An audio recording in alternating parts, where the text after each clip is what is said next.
And I would like to introduce you to, from Hak5, we have Shannon. How's it going, Shannon? Hi, how's it going? I'm doing really good. How are you? Awesome. I'm really happy to have you here. And, despite other things going on that you could be doing instead, very flattered that you chose to show up. So that's really cool. Hey, what's going on, Joshua? By the way, anyone who watches the replay, I will be adding timestamps. You have to give me like at least a day because it takes a while to go through this stuff, but I will be editing this video, putting some timestamps down in the bottom so you can kind of jump to different topics if you like to make your life easier. Wayne Taylor, good to see you. Cheers. And Quevin, I hope that I'm pronouncing that right. You know, every time I take a shot at that, it's a chance. So I hope that I am pronouncing your name properly. Thanks for joining us. We have some really cool stuff to talk about. I want to start out, of course, with our guest, Shannon, who has been working with the channel Hak5 for the last 10 years. So she is definitely a YouTube vet, knows her way in and out. And what's even more important, probably has way more technical knowledge than I do when it comes to hacking kind of stuff, and is also quite familiar with net neutrality, which you know that I am a huge proponent of. So I think that probably a good place to start here, Shannon, because I certainly don't claim to be a hacker. And I know that at one point that term was kind of like, was that term kind of like not accepted as the proper term for what it is that people who hack do? Oh yeah, it's still that same way. People still kind of look at the word hacker and the connotation behind it as being very negative, and they think that if you are a hacker, you're doing illegal things and those are the only things that you are doing. It wasn't until recently when stories started coming out and people started promoting information security as a profession that people started looking at hacking as being something that's for good people. Like, you want a hacker working at your company. You want a hacker on your side because you want them to protect your network. The way I see it is, if you are not a hacker, or if you are not like trying to learn as much as you can and educate yourself as far as understanding how things can be hacked into, then you can't protect yourself the same way. So I've always come at our Hak5 channel as being one that can educate people. Like, if you are excited to learn about hacking, if you're excited to learn about your own security and privacy, or your company's security and privacy, or you just want to learn how you can break something and then put it back together and make it do something new, that's what Hak5 is all about. So that's what I've been trying to teach people: is hacking is a good thing. It is not a crime. Okay, and it is Hak5, right? Because I want to say I might have come across an older video that said hack.5.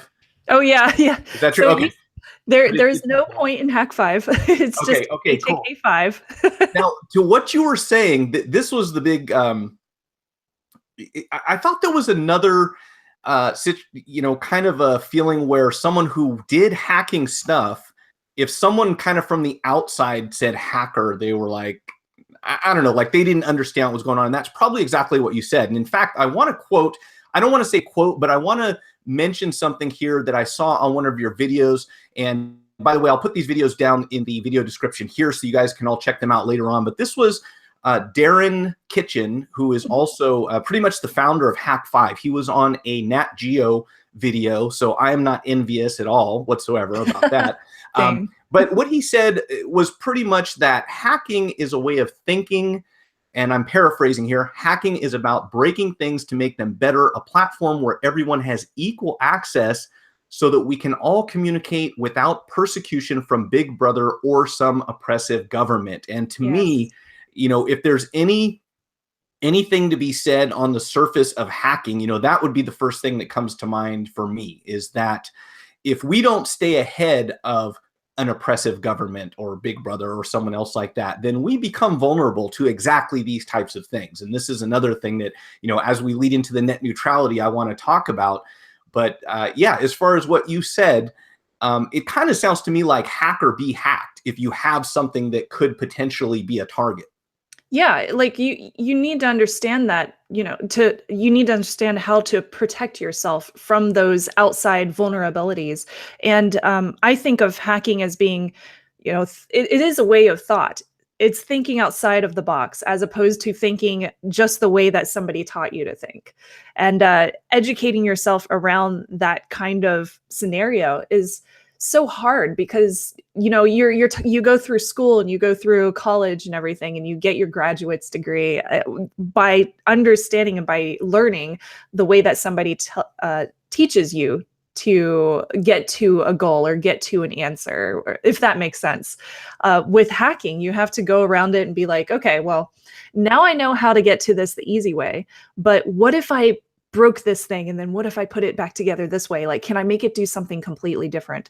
And to be able to do that, it's extremely hard. I mean, gosh, myself, I didn't start calling myself a hacker until I was probably like 8 years into Hak5. It was very recent, and most of that is because of imposter syndrome. But once you get to that point and you're like, okay, I can do this, like, you learn so much, you open yourself up to so many possibilities. And I hope that this comes across and explains like why I am so passionate about it, why I think that it's so important for people to understand the technology around them. And hacking isn't just, you know, working with computers. It's also understanding how radio and frequencies work, and how your car works, and how wireless works. Like, not just building computers or not just like hacking in front of a monitor, but it's also, you know, working with my Roomba that's currently sitting in the living room because apparently it broke. Like, I want to learn how I can make that work better. And I could probably hack it to make it do something better than what it's currently doing. So hacking to me is just like, it's a huge passion. It's thinking outside the box. And it's just like what Darren said on his show. I think it was called Breakthrough, that he did on National Geographic. It's all about a way of thinking as opposed to just a profession. Cool. Two things. One, you mentioned imposter syndrome, and I'm going to be the first to say I don't know what that means. So if you could explain that, that'd be awesome. So it definitely doesn't help when you do a show on the internet and you're female in technology, because you get a lot of imposter syndrome just based on what people say to you. But it basically is when you have been in a profession for a long time, you've either self-taught or you've gotten a degree in something or certificates in something that you know, and you have all the knowledge inside of you, but you are still held back by either other people's opinions or your opinion of yourself. You're very self-conscious about putting that knowledge forth and telling other people about what you know or what you have learned. I think that imposter syndrome holds a lot of people back from asking questions. And I feel like that deters us from learning more, because if you don't ask questions, you're never going to learn. Like, if you're in a classroom setting and you don't ask questions and you get stuck somewhere, like, you're going to be completely thrown off for the rest of that class. So imposter syndrome for me has been very, very hard to get over, especially since, you know, I do YouTube shows.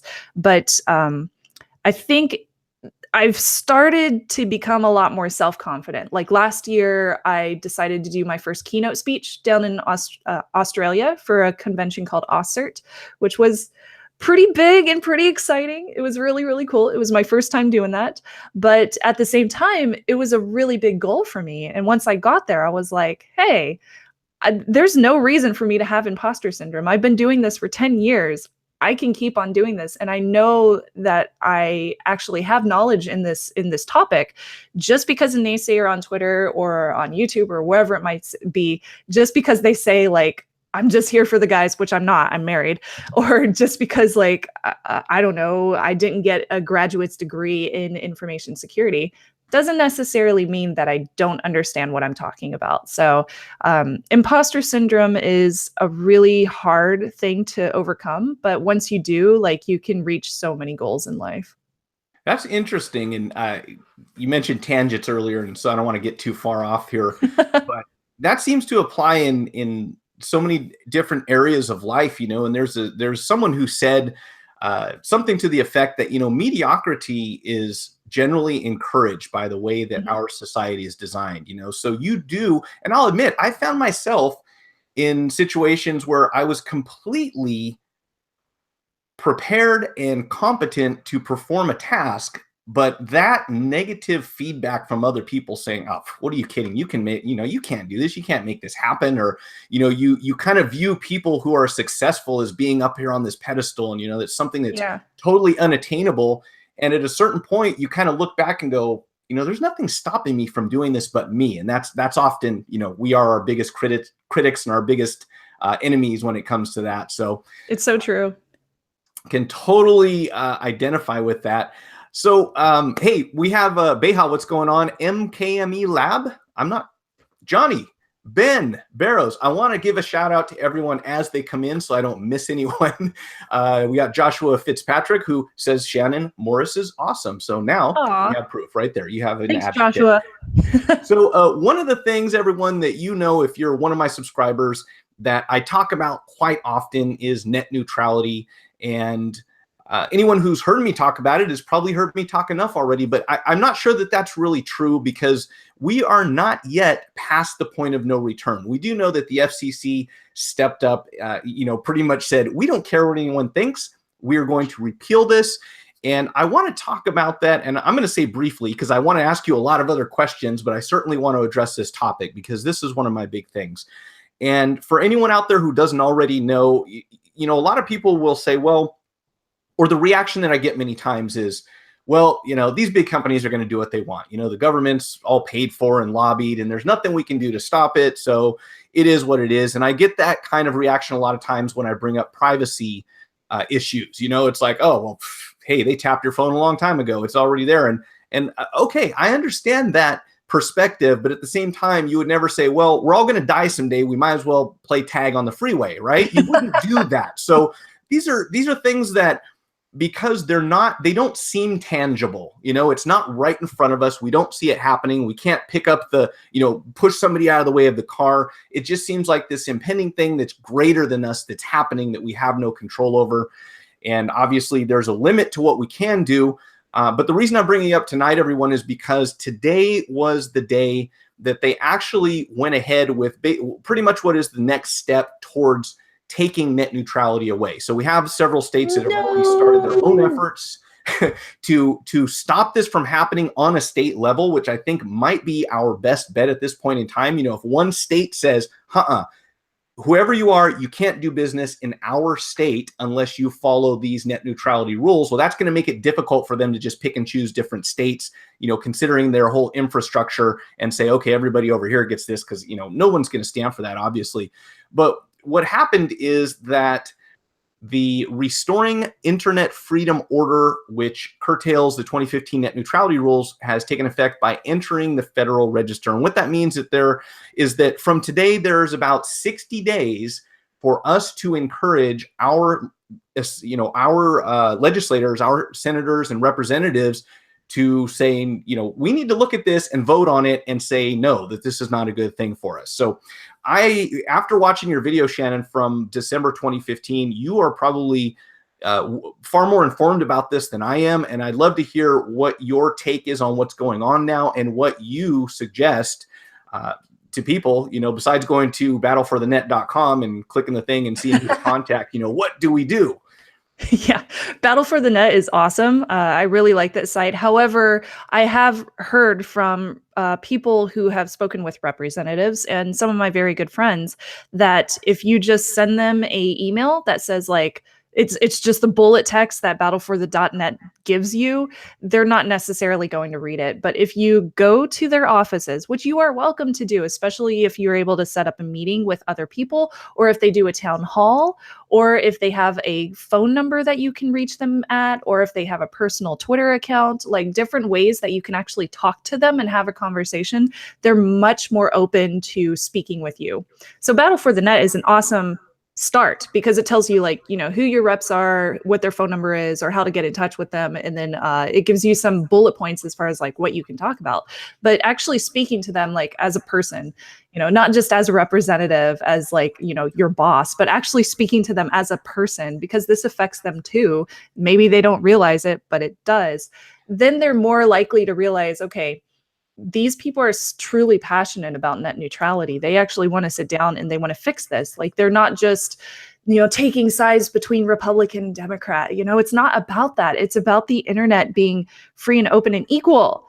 It has nothing to do with political spectrums. I don't care who you're siding with or what you want to do with that. It's all about giving us equal treatment for the websites that we go to, giving us fair speeds, not making, different companies pay crazy amounts of money so that they can get faster speeds to our servers and our modems and everything. It's about equality. And when you speak to them personally, they're able to take that much more in, as opposed to just giving them, some kind of copied text from a website. Right. But it's not just that. Like, it's also, I've been researching everything about net neutrality since it first became a thing. I mean, Threatwire, we started that show back when Edward Snowden had just released information. I mean, 2013, 2012, something like that. So it's been a very long time. And I've been following this story as an ongoing story. It's probably my longest ongoing story, to be honest, since then. So I've read about the history. Like, I've seen what kind of things different companies have tried to do when net neutrality was not a thing. And I've seen how a lot of people got in trouble for, either restricting bandwidth or doing throttling to torrent sites or whatever it could have been, which you can use torrent sites for legal activities. It does not have to be illegal. And you can use a Xerox machine to duplicate documents and not make counterfeit money. This is the thing that has always blown my mind, from the point in time. And it's fair to say, for example, that when Napster launched, lots of people were pirating music. I cannot argue that whatsoever. But if we had the passion that we do, let me give you an example. And I don't want to get, again, like you said, it's not a right or a left issue. And I was shocked to speak to a relative of mine who is actually working for an ISP. And when I asked him his opinion, he said, "Oh, it doesn't affect me." And I said, "Well, do you watch Netflix?" And when I explained to him what was going on, he goes, "Oh, this does affect me." So this is one of the things that's also very frustrating, is we just don't see this in media at all. Nobody talks about it because, of course, how can you speak out against something that comes from your advertisers, or comes through the medium that people are using to deliver information? It's totally against what they want, so they're not going to talk about it. And I think a big problem is that we've been inundated with a lot of misinformation, either from Ajit Pai himself or other people who are respected in the community. And unfortunately, a lot of the people who are giving out this information, not necessarily Pai, because I think he has different circumstances, but a lot of the folks that you'll read from, like read tweets from or whatever it is, have not necessarily read the document straight from the FCC. And when you start reading those documents, you will find some false flags in there that, a lot of people have gone extremely, extremely like pivotal on. But a lot of times, like, that information will give you exactly what you need as far as like who is it going to affect? Everybody. Are there really monopolies in America? A lot of people have said there are no monopolies in America as far as ISPs go. There are a lot of monopolies. I believe yourself, like you're in one of those areas where you only have one option for an ISP. So is my mom. I think I'm one of the good examples as to why this is really important. I have one option to live stream to YouTube from my house. I literally have bandwidth available from one provider. So if I were at their mercy and they said, "Hey, we're going to double your internet access bill for the type of plan that you have right now," and my other option was, "Well, if you don't like it, go somewhere else," and there's nowhere else to go. Well, clearly that is a monopoly. And this is not new. This is the other thing about this that really blows my mind, is a lot of people start talking about Title II and say, the internet was fine, before 2015. So what's the big deal? Well, no. That's not entirely accurate, because we had something back in 1998 called the Internet Tax Freedom Act. And part of that was to treat things equally so that we could encourage competition on this brand new thing that we had built out that was amazing, that people can communicate with. And you remember when we had dial-up, there was 20 different providers in your area. You could pick and choose wherever you wanted. If you didn't like it, AOL would send you a stupid CD in the mail every day, if you wanted. And now we don't have that option. So as much as I believe in capitalism and free enterprise and, the better service you provide, the more people can pay for it, we have to have that competition, especially when we're dealing in the realm of telecommunications, because anyone who thinks that that is something that you could live without grew up in a completely different generation than we did, as we talked about earlier. And I'm so glad you mentioned that, because the different generation, not saying like all of the generation, but a lot of the folks that have been voted in to be our representatives are aware that there is change, but they're fearing it. And I'm so glad that I was born in the 80s and I've experienced this huge shift between, dial up to what we have now, all these crazy speeds for things like my own job, doing shows on YouTube and running around and creating this amazing education that people can use for their college studies. Like that wouldn't be possible if we didn't have this free and equal internet that we have now. And one of the issues that I've seen a lot is people misrepresenting the internet that we have now and the original bills that we had in the 90s, if that makes sense. Like those were created for that dial-up speed that we had and for the original internet that we had. And some of them were only created for telecommunications.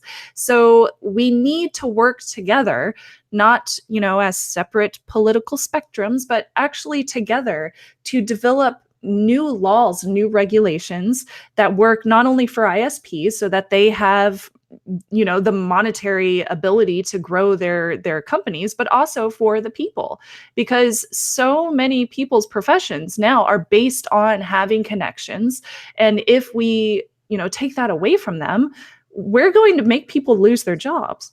So this is like why I'm so passionate about net neutrality, is because, it's not just about like who you are, it's about everybody. It affects us all. Not only keep your job, try getting a job without an internet connection. Right, exactly. Yeah. Good luck. No one does. You don't go email me your resume. You don't pound the pavement and hand out applications and resumes anymore. It's all online. So yeah, it's really crazy. Hey, I want to go over to the chat here just for a second and make sure we didn't miss any questions. Let's see. Beha, what's going on? Good to see you here as well. Beha is also in the phone repair business, as are quite a few people who tend to show up on the live streams. Harvey, good to see you here. Mike is going to have a one-on-one with Mr. FCC. If I had that opportunity, I would be thrilled to have Ajit Pai or anyone else from the FCC come and have a discussion, a civil discussion. It would be beyond my wildest dreams. I know that it won't happen, but if it did, I would love to get him on Threatwire. That would be amazing. Unfortunately, when I went to CES, the Consumer Electronics Show in Vegas in January, he was supposed to speak, and I was hoping that I would get access to him as a journalist. However, he canceled at the last minute. He did not show up, and I was like, "Well, that's saying that he had some pretty serious physical threats of harm, and that is what he said was the reason, or that's the reason they gave for him canceling." And I certainly don't condone that, we resort to physically threatening people or their families over anything. And at the same time, it is not a huge surprise that there are a lot of people who are upset at this, pretty much fall guy, as far as I can tell. I don't think that Ajit Pai is really, anything else than the face that we get to see when we think of this despicable thing that's going on. And after he gets his paycheck, who knows? Maybe he'll be more willing to find another way to make a living and want to appear, for interviews or something like that. I hope you're right. I feel like he's enjoying himself, but I mean, that's all hearsay. He's certainly acting like it. Let's see. Several of the major ISPs here in Canada want the CRTC to allow them to block access to websites by their customers that these ISPs deem to be piracy websites. Did I mention these ISPs also own TV network? Yeah, and that's the thing. There's clearly a conflict of interest when you provide the same type of content that your users want to get from another source. So the fact that they're trying not to keep this regulated, I don't see how anyone can provide a good argument for how that makes sense. That would be on a very small level. Because I'm not a big company or anything myself, but on YouTube, I have a channel and you have a channel. And if I saw you as competition to give the users the same information, that would be like me going to YouTube and saying, you need to shut down this guy because he is my competition and I don't want him here. And then saying like, oh, or maybe you should make him pay to have his channel on YouTube. And that's like completely disrespectful, but it's also not fair. Yeah, if you don't want your video to buffer, it's going to cost you an extra X dollars amount a month. Right. How do we encourage competition if we do that? If there is if there's a barrier to entry that's monetary or otherwise, it's clearly unfair. It's not what people want. It's absolutely not the best thing for the customer. And I repeat these arguments over and over and over to everyone I talk to, to the point where they're probably sick of it.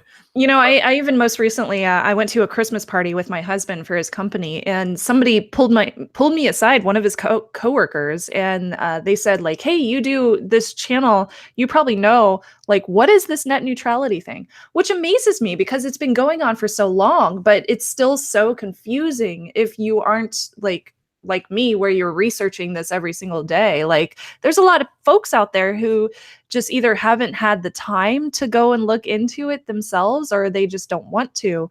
And so I told him about it, and I was like, this is what's going on. Like, here, I'll link you to the FCC documentation on the website so you can go read it, because I totally want people to go to the source and find the source material. And he was just like, whoa, I can't believe this is happening. And I was like, yeah, like, you know, a lot of times you won't see the media reporting on it, or if they do, it's just on like the protests happening outside.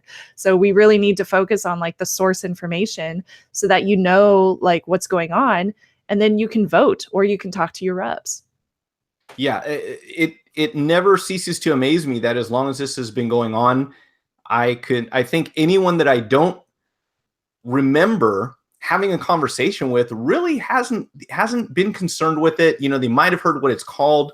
As you mentioned earlier, it's so conflated by media sources that when you do hear about it, a lot of times they're saying exactly the opposite of what it really is. Right. You know, that, oh, we don't want net neutrality. That's keeping customers from getting the content they want. No. How does this happen? You know, how do people just perpetuate this disinformation? And I don't know if that's part of their plan, but it's certainly happening. It's confounding for sure. Yes, it's very frustrating too when you've been studying it for so long, and you've been trying to fight this fight for so long, and you've been trying to educate people for so long, and you keep on seeing the same arguments pop up, and you're just like, no, but that's not how it works. And you get so frustrated because you think like at some point you shouldn't have to keep on fighting for this, but we keep on having to. And it's very tiring. And sometimes I feel like I can't do it anymore. Like, I don't want to keep on fighting for net neutrality. Like, why is this still an issue? But it is. And I can't stop. Like, I won't. You know, it's a strange phenomena. I'm gonna stop right after this. But something that occurred to me is that anytime you have a conversation with someone, you know, we talked about people growing up in a different time period, you know, and here's a good example, completely unrelated to this topic. But there was a point in time where people were convinced that eating fat makes you fat. You are what you eat. If you eat fatty foods, you will gain weight. And we have since discovered that that is not really the case. You know, it's the carbs and a number of sugars and other things that are causing that problem. And you can explain this to someone. You can have an entire conversation and explain to how that works, but they will always revert back to that.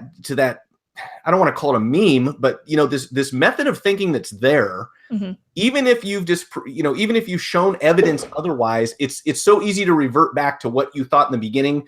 And I don't know if that's a phenomena caused by the way that the human mind works. Maybe we like to decide something, it's dealt with, and that's it. We don't have to address it anymore. You know, we just leave it alone. It is what it is.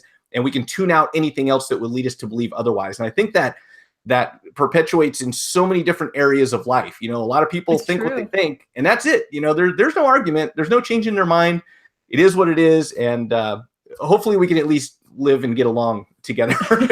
I am the same. I'm absolutely the same way about different aspects of my life. Like, I could tell you, I think Japan is like the best country to go visit. And you could be like, well, actually, I think, you know, maybe Italy is the best country to visit. And I'll be like, I don't think that's true, like at all. But it's an opinion. And unless that opinion is backed by facts, like you can be told that you are incorrect. However, for myself, I do think Japan is the best country in the world. I'll take your word for it. Except for America. I love America too, but hey, I'm fine with opinions, but when opinions and facts are at odds, yeah. And we have someone like Newt Gingrich saying, hey, I don't care. I'll take opinions. They're way more important than facts. No, So what do you they aren't. But I think what he was saying is that he understands how voters think. Anyways, I'm not going to dig into that too far. I do want to go back to your channel, everyone. We have Shannon Morse from Hak5. If you just join us, I want to give you a look at their channel real quick. They have amazing stuff. And real quick, shout out to Caesar. You finally made it. Good to see you here. So let's see if we can get this thing to present. I know there's a way to do it. I am slightly technologically challenged, but I think if we go here, we can pull up your channel, right? Yeah, that's me. There we go. Okay, so check this out, everyone. This is, whoops, I just lost my, hold on a second. I just lost my window. What happens when you have two screens? Oh, yeah. Top to bottom instead of left to right, things go funny. Oh, it's funny. Wayne in the chat says, come on, Shannon, you loved Australia. We are so likable. It's true. I loved Australia. Y'all are so fun. There you go. So everyone, this is the Hak5 channel. Obviously has been around on YouTube for a very long time. Shannon told me earlier, has the longest running weekly series or live stream? Weekly series. Yeah, weekly series. So from way, way back, Darren Kitchen, who I'm going to show you his photo in just a second, the guy that I was talking about earlier, started this off. Shannon's been with it for 10 years. 4,000 subscribers. And I want to say at some point, I heard someone say that you have like over 1,000 videos at this point. It's true. Yeah. We have over 1,000 different shows and we have like 40 playlists for all the different topics that we've covered on the shows. That is amazing. Yeah, it's nuts. That is just mind-boggling. Also, and why I listen to everything at 2x, because I never have enough time for all the content that I want to view. So everyone sounds like Mickey Mouse to me for the most part. Beyond that, because you mentioned playlists, this is another thing that I love. Anytime I go to a YouTube channel where they've taken the time to arrange things into playlists so I can find what I'm looking for, and I encourage people to explore. If you go to a YouTube channel that you like or you're not sure if you like, immediately go to their playlist tab and you can take a look. You know, if you go to Hak5, for example, you're going to see such a variety of different stuff going on that maybe some of it isn't relevant and other parts are. So you definitely want to dig through and take a look at what they have. It's all high quality. Certainly appreciate the production value. That's one thing that I love about when I go to you and choose who I'm going to watch. You have to put some effort into it. You know, I mean, I'm not bragging by any means, but when I see a channel with poor lighting and bad sound and, you know, all kinds of weird stuff, and I'm jealous of your set too. You've given me some ideas though that I'm going to work on for that. Oh gosh, don't be too jealous. We're currently in the middle of a move, so it'll be a while until we get our set back in the perfection that I want it to be at. Oh, okay. And we've also had some issues with audio. Audio is so hard to get down, but once you get it, it sounds great. Yeah. So hopefully our new place will have some good audio, but right now I know there's an echo. So everybody hold off. Don't get mad at us. We're working on it. It probably sounds better than you think it is, or than it does. We are usually our own worst critics. Real quick, when it comes to the playlist, there's something on there called Threatwire, and this really got my attention. And I found quite a bit of content that I'm interested in. You know, obviously, I can't go through and watch all of the 1,000 videos, at least not in a day. But what really grabbed my attention was this. And you recently did a piece on Amazon because they are using, I think, something similar to, it's not Ring Central, but there's a mechanism where they basically unlock your door and deliver your package inside your house. Right. And then they lock the door when they leave. Right. Which I want to say that I don't want to be critical of any brands, especially here. But I will say that in my situation, I'm not confident that would work. I am lucky if the package lands in my yard. I get something delivered, and that's obviously not a reflection on Amazon, but it is a reflection on the person who's delivering the package. And I don't know what the reason is. We do have a gate. You know, it takes a little effort to open it up and come inside, but my packages will be laying on the lawn, so I'm not sure I feel comfortable with letting them come into my house.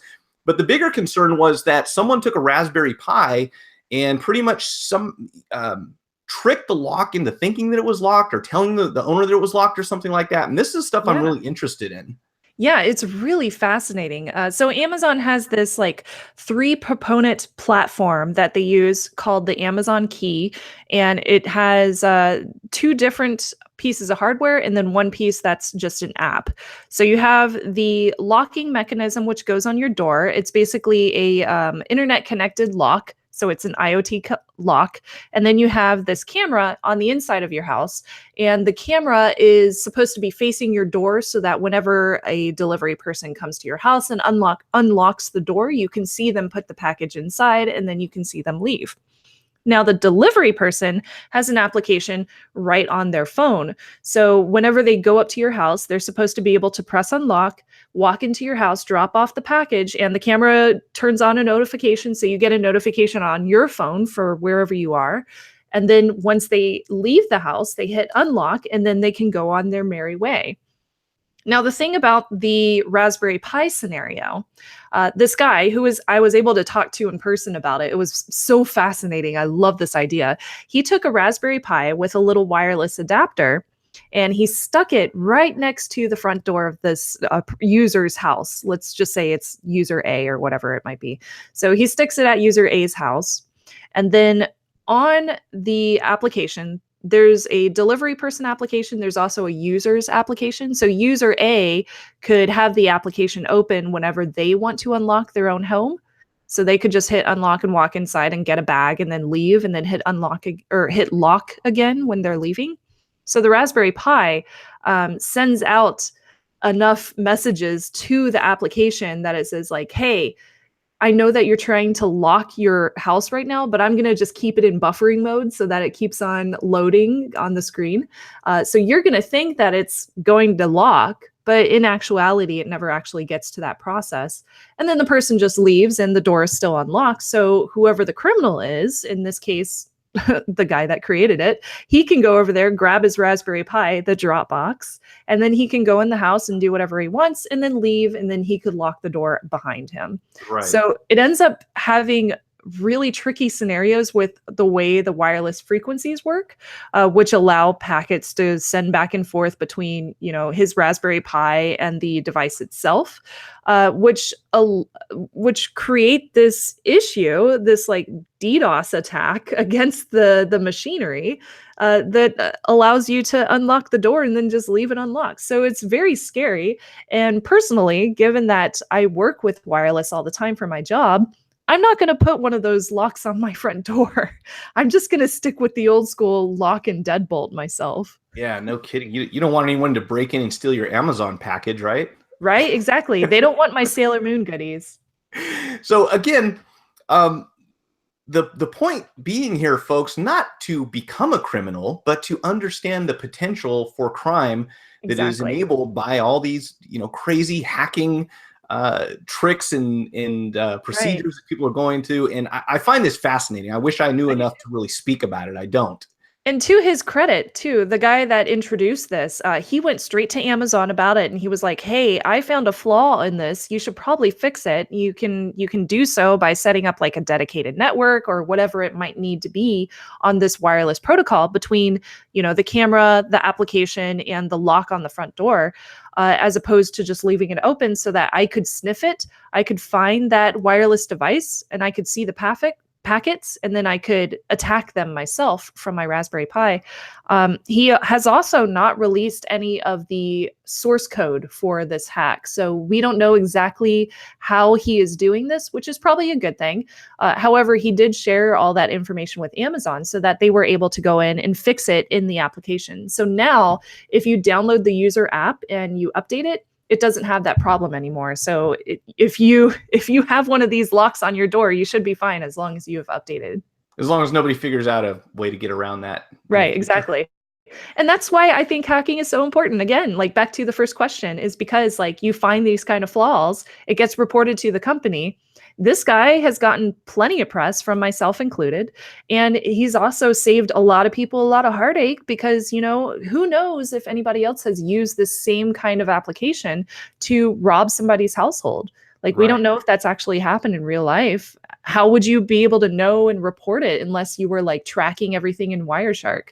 Wireshark is a wireless application that I use to make sure that nothing scary is happening on my own personal network. So unless you're like doing that 24/7, you're not going to know if somebody robbed your house by, wirelessly tapping into your IoT lock on your front door, or if they like were able to figure out a lock on your window. Yeah, that is nuts.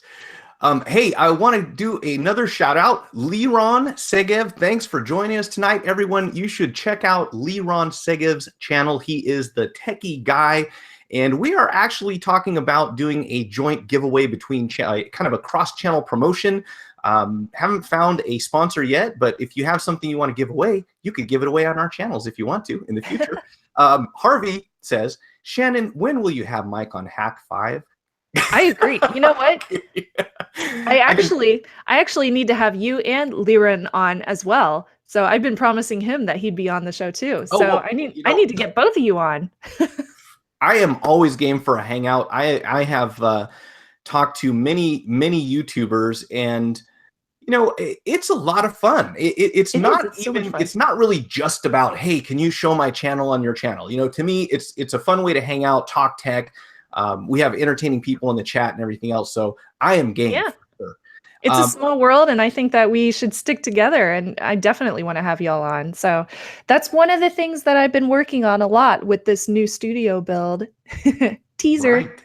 We'll be looking forward to that one. Yeah, me too. Tech for your needs. Hello, good to see you. Cartoon intros. I saw your question there. I hope you're hanging out still. Sometimes this happens. Can you ask for phone repair tips here? Yes, you can. I'm going to try to keep them brief tonight because we have a guest, but if you have a question, go ahead and post it, and you might even get some answers from the people in the chat, because we often have a lot of phone techs along for the ride, so to speak. So if it doesn't get answered there, I will do my best to answer it for you. Greg, remember, this is a second exploit for the Raspberry Pi, I imagine.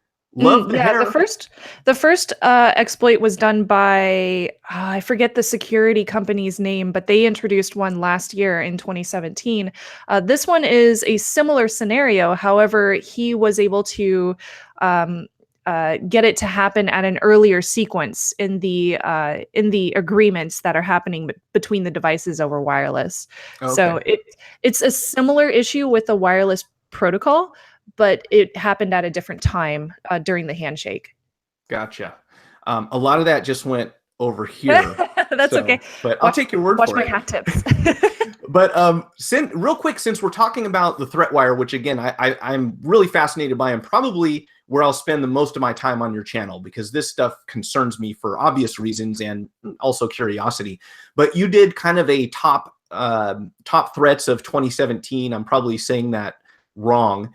And among them was the Yahoo hack, which I laughed when I saw the video, because I ran into someone recently who said, I need to recover something, but I can't remember my Yahoo email login. And I said, well, if you can't remember your Yahoo email login, I have some bad news for you, because your account may have got hacked. And I said, well, and they said, oh, really? How many of these accounts got hacked? And I think it was pretty much all of them. So anything you had stored in Yahoo, right? And you made a mention of hashing and how they could backwards engineer it and kind of figure out different passwords and stuff like that.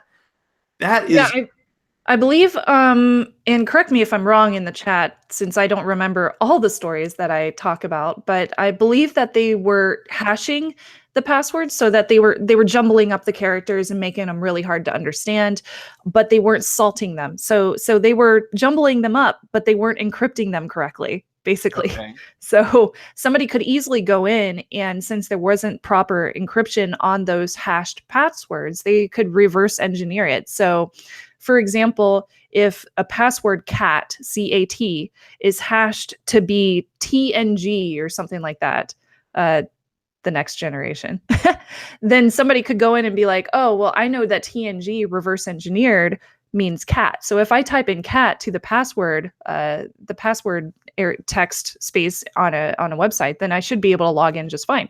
And then when they figure that out, they're able to log in just fine.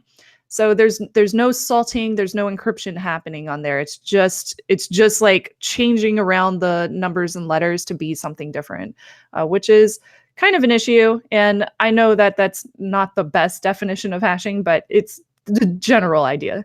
Okay. And it's always, I don't want to say funny, it's always interesting to me when I come across someone who contacts me through a Yahoo or an AOL or a Hotmail address, which I'm guilty of. I have a Hotmail address still because I had it forever. I do too. It's really funny to me when I get an AOL and say, oh, I don't want to change it. It's been around forever. There's a joke that we have here because my girlfriend's mother has an email account, and she shares it with her husband. Okay. And she said, Mom, why don't you just get your own email account? And she didn't want the added expense, so she decided to just stay with one. So she goes, you know what? I think it's better if I don't even tell her how email works, because that's only going to add to the confusion. So I'm pretty sure she's convinced that she's charged per email account that she has coming out of her house. So everything comes from the same address either way. So what? look, I can get you a really good deal on a second email address if you need one. Right. It'll be free for life. It'll be free for life, plus my setup fee, you know. So the other one that, and while we were talking about hacking, and this is probably the extent of my knowledge because I deal with phones most of the time, are you fairly familiar with jailbreaking, or was that a thing at all? It was back in the day. I did a little bit of jailbreaking when I owned an iPhone. What else did I jailbreak? Oh, I jailbreak a Nintendo Wii so I could play homebrew games, which was really fun. I've jailbroken a Kindle, one of the first Kindles. That was really cool too. So I've done a little bit of jailbreaking in my day, but it's been a while. Okay. It kind of made me think, it brought this to mind when you were talking about figuring things out, taking them apart, putting them back together to make them work better. And from someone who's uninitiated to jailbreaking, a lot of times it's a bad term. They should have never called it jailbreaking. Yeah. Because as soon as you say, you know, we would have people come into our store, our phone repair store, and go, hey, do you guys know how to jailbreak an iPhone? Like, it was this thing that you're not supposed to do, right?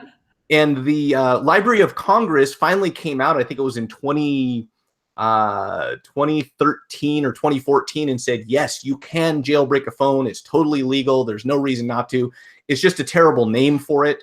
However, they also said that you cannot jailbreak a tablet because that is too broad of a term and it encompasses too many different devices. So they said no to that. But we've been jailbreaking phones forever for good reasons. And I think for reasons that a lot of people don't understand. And from what I've been told in the history of iPhones in general, which we need to talk about your phone in just a second also, iPhones in general, when the very first iPhone was launched, they had this amazing piece of machinery that some people much smarter than me looked at and said, this thing can do 1,000 different things that it's not doing right now. And so they figured out how to jailbreak, basically got access to the operating system on a level that a user wouldn't normally have. I'm putting in this in my simple man's terminology here for me and anyone else who isn't really proficient in this type of stuff. And they found all this crazy stuff you could do with your iPhone. And then, of course, Apple said, wow, this is really cool. We should be doing this and selling this stuff that this phone can, stuff that this phone can do. And thus the App Store was born. And so, this is a perfect example of how hacking something has improved the product. It has been beneficial for the customer. And in this case, for the company that sells the device. Another good example is that if you remember, the second iPhone that came out was the iPhone 3G. That's what they called it. Mm-hmm. That phone had a pretty decent camera built into it for that period in time. However, it was limited to still photos. Unless you jailbroke it, you could then install a video recorder application and turn your phone into a video recorder. And this is one of the things that a lot of companies, I don't want to just single out Apple, but a lot of companies will realize that they have all these great ideas of stuff that they can do, but they're not going to release it right off the bat, because then next year there is nothing to upgrade to. You have to kind of limit what you allow people to have access to, and then you have to be able to upsell them to something and make money on the back end and everything else. So jailbreaking for a long time was another way, a method that we had to get around the network lock. So if you bought your phone from AT&T, you want to move to T-Mobile, the only way that we could do it was to jailbreak the phone, and then we got access that would allow it to accept a foreign SIM card. Right, so, yeah. So, that is probably my, as much as I know about hacking stuff, because we were doing jailbreaks. And of course, we didn't figure it out. We just took the stuff off, the information off the internet and said, oh, that's how you do it, and reproduce the results. Well, now jailbreaking is so easy. Like, you have the Nintendo Classic, the little teeny tiny box that people were selling last year. That's basically jailbreaking. They have it limited to like 40 games or however many it was, and you can jailbreak it to allow you to play a lot more video games than what was originally incentivized by them selling it. So you can play like 250 of them if you wanted to. So jailbreaking is still a thing. It's still huge, but it doesn't usually have that word connected to it, which is probably because of the negative connotations involved with it. However, it's so useful. I feel like it's a good introduction to hacking in general because it introduces you to the idea of like you can take this product off the shelf and turn it into something that it wasn't originally intentioned for. Whether that's a good thing or a bad thing, and a lot of times I think that it's a positive because it opens your mind up to thinking about other ways that you can evolve these products to do really cool things that will make your life a lot easier. Well, that is language that everyone can understand. Hacking stuff can make it do really cool things. That's what that's what makes it alluring to me. So I do want to get through a couple other things real quick, Shannon. I hadn't realized the clock is ticking. We're almost at 7 Oh, I o'clock know. already. We've been conversing about all sorts of good stuff. It flies by so fast. This happens every week. So let's see if we missed any questions. These guys are the best at talking tech. I have to agree with you, Leron, 100%. A fileless attack. Never mind, awesome. Okay. Rainbow hash hacking. I don't know what that is. Oh, yeah. Rainbow tables. So rainbow tables were tables that you could download or tables that you created yourself of passwords upon passwords upon passwords. And you can just like take this gigantic spreadsheet or this gigantic document of passwords and toss it at a website. Like you can brute force this website and see which of these passwords are currently working to get you into an account. So wow. Yeah, rainbow hash hacking. Yeah, that's a thing.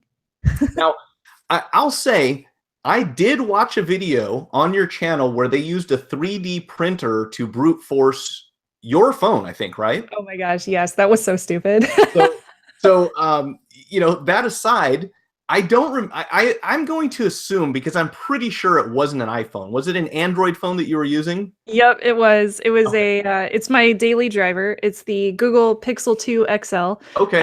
I like my vanilla Android, so it's the one that I'm going with. I wasn't super impressed with the screen on the thing. I still have that blue tint issue, but they did update it to add some saturation to make it look a lot nicer. But for general usage, it's perfect for my life, so I love it. Well, the camera's supposed to be unmatched, right? Oh my gosh, the camera's incredible. I was just playing with the portrait mode this weekend at a Doctor Who convention because I'm a nerd, and it was incredible. Like they had this awesome backdrop of the interior of the TARDIS, and I was standing just like 2 feet in front of the thing using portrait mode, and it made it look like I was actually inside the TARDIS. And I was like, cool. I never told anybody, so everybody watching this, you know that was fake. Yeah, you know, real quick, there's going back to earlier what we were talking about. You know, you said being a child of the 80s and kind of seeing the transition from that tech to this tech. Okay, I lived during the 80s. I certainly wasn't born during the 80s, but I will say this, and this is why I'm a bit biased, and I think may think slightly different than a lot of people in my age group. I grew up on sci-fi, so I expected by the year 2000 that we should be flying around in cars and, you know, having robot assistants that did our bidding. And you know, long story short, I am very disappointed with my generation because it hasn't come that far. But seriously, getting back to expectations, what blew my mind is I got this. Oh, and real quick, let's not leave your phone choice alone. Have you always been an Android user or No? No. I started down this smartphone line of usage with a Palm Centro, I want to say it is. Wow. Which I wouldn't even consider a smartphone. But after that, I got an iPhone and I stayed with those for a couple of years until I finally switched to Android. And I've been sticking with Android for like 7 years now, or however long it's been since they started. What prompted you to change from iOS to Android? Because that's usually a big switch for most people, or, you know, either direction. It's a very big switch. The ability to do a lot more interesting stuff with hackers. So, for example, like Wi-Fi analyzing was not a thing on iPhones back in the day. The ability to mess with wireless protocols was not a thing on iPhones. Tracking flights was not a thing on iPhones. There were a lot of things that I wanted to do, like experimental segments on for Hak5, and I wasn't able to do so because the iPhone didn't have these applications available, or maybe jailbreaking didn't have those applications available. So I switched over to Android and I was able to use those things. And now a lot of those abilities are available on the iPhone. And I gotta say, like, Apple has done an amazing job with their encryption and with their fight against a lot of like courts and everything to keep their devices encrypted for their users. So it's an awesome choice. There's a lot of people that go to hacker conventions who use iPhones, and it's probably safer than Android now, to be honest. But I'm sticking with Android because it's my favorite now, and I don't want to switch. Okay, fair enough. And it's interesting when I talk to people who are really into tech, or I don't want to say hacking, but really interested in doing a lot of stuff that a lot of people can't do. Android seems to be the choice, and I've been an Android user for a long time, ever since Windows gave up or was forced to die, or whatever that was that happened. Because I was a huge fan at the time, believe it or not, for a few reasons, and really they didn't outweigh what I was missing out on, unfortunately. Now, I did go and get an iPhone 8. You did? I didn't buy it. Okay. By the way, I never buy brand new phones for ethical reasons, at least in my opinion. I don't think that we need to mine any more cobalt in the Congo. There's always someone selling a used phone, so I prefer to do that rather than buying a brand new one and kind of get that whole, I got to get. That's just me. That's just my personal take. But here's the thing that got me. I looked at this and I said, portrait mode. This is going to be a thing because I do some photography in my spare time. Oh, yeah. Until I realized that portrait mode is only for photos. It doesn't give you that Hollywood effect when you shoot a video. There is no portrait mode for video, so that's not what I need at all. I know, it stinks. Yeah, if you want portrait mode in video now, like the best you can get is through a DSLR that costs us several grand with a really nice lens and a teeny tiny aperture, or I guess it would be a huge aperture. So yeah, you don't have a lot of luck in the phone spectrum when it comes to video. I know it's terrible. I'm sitting here complaining about how my iPhone 8 portrait mode doesn't work on video. If you put that into context, some people would laugh at you. First world problems. Yeah, exactly. That's what we have. Okay, well, hey, everyone, we are going to sign off here shortly. So if anyone has anything to add or ask to the conversation, especially to Shannon, because she won't be here next week, as far as I know, please put it in the chat right now. I'm going to give it just a minute or two. I don't want to keep her away from her cats and her husband or anything else. Or cat. I'm sorry, I said cats. Oh, I have 2 cats. You do have 2 cats. Okay, cool. Yeah.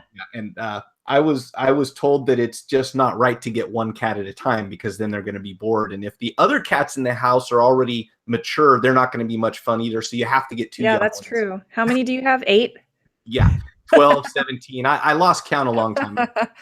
Well, I also lost my image. But anyways, hey, thank you so much for taking time out of your day. I really do appreciate it. This has been insightful for me. And I've discovered an awesome channel on YouTube that I'll be checking out. I recommend everyone else does the same thing. Outside of that, not monkey fighting ninja cats. Don't know what that means. Jailbreaking or rooting, which one do you prefer?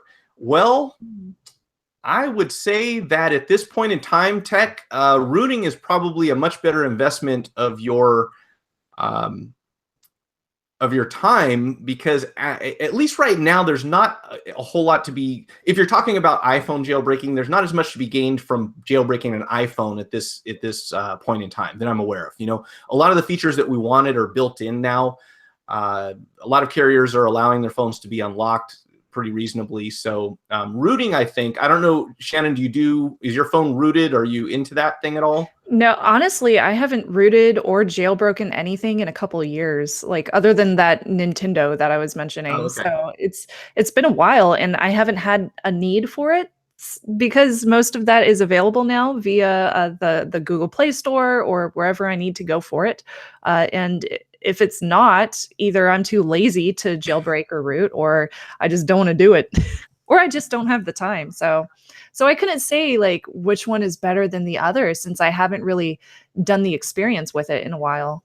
Okay. We have a few, enthusiasts that come into the store and they want to root every Android device the moment it comes out. And one of the things that really made me decide that in the future that I don't want to buy a branded or a carrier branded phone is that I think to this point in time, the bootloader for the Galaxy S6 is still locked. I don't think that you can root it without tripping Knox, which, you know, obviously isn't a big deal, but yeah, they held, and that was because I bought an AT&T branded phone rather than getting the unlocked version out of the box. So at that time, there was a reason I wanted that. I can't even remember what it was, honestly. One drawback of being rooted is that you just lost a bunch of ability to pull official updates without a full wipe. Yeah, there's definitely a downside to it. Again, the whole thing with Knox, you technically will void your warranty if you trip Knox when you root. So that's another thing to keep in mind if your phone's under warranty. But you know what? I know a guy that fixes phones, so I'm not too concerned about that happening to me personally. Okay, so this was, I want to say everything. You know, we didn't even get a chance to go into stealing files with optics, but I can probably ask you one last quick question that you can answer without huge time investment. Sure. Okay. Technolust.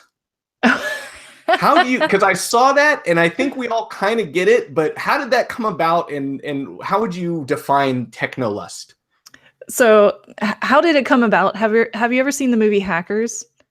A long time ago. That's a pretty old movie, right? It's very old. I think it came out like around the time I was born, to be honest. But if you watch the movie Hackers, there's this moment where there's a payphone in the background and it has this yellow sticker on it and it says, "Trust your Technolust."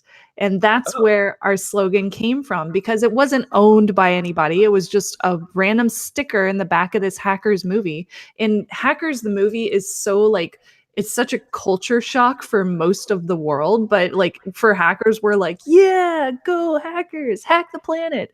Awesome. So we use that slogan for Hak5. Okay. And to me, Technolust, it's not lusting after tech necessarily. It's a love of tech. It's a passion for the technology around you. It's understanding that I don't want to live without technology. I want to make it become a part of my life as opposed to pushing it farther away. I want to want more education about technology. So for me, that's what Technolust is. Cool. Well, I love it. Shannon, give me 1 second. I just want to wrap up with you. I'm going to end the broadcast for everyone else, and then I'll let you go back to your life. Okay. Everyone, thanks for joining us. Really appreciate it. This was a lot of fun. It always is. We'll be back next Thursday at 6 p.m. I will also be live streaming Monday at 2 p.m. in the afternoon, all Pacific Standard Time. So if that time slot works for you, join me. I have a really cool video I think you're going to love, and it has to do with net neutrality. And I couldn't use it today because you can't stream video through Hangouts, which is a bummer, but we're going to do that on Monday. Until then, have a great rest of your week and weekend, and I'll see you next time.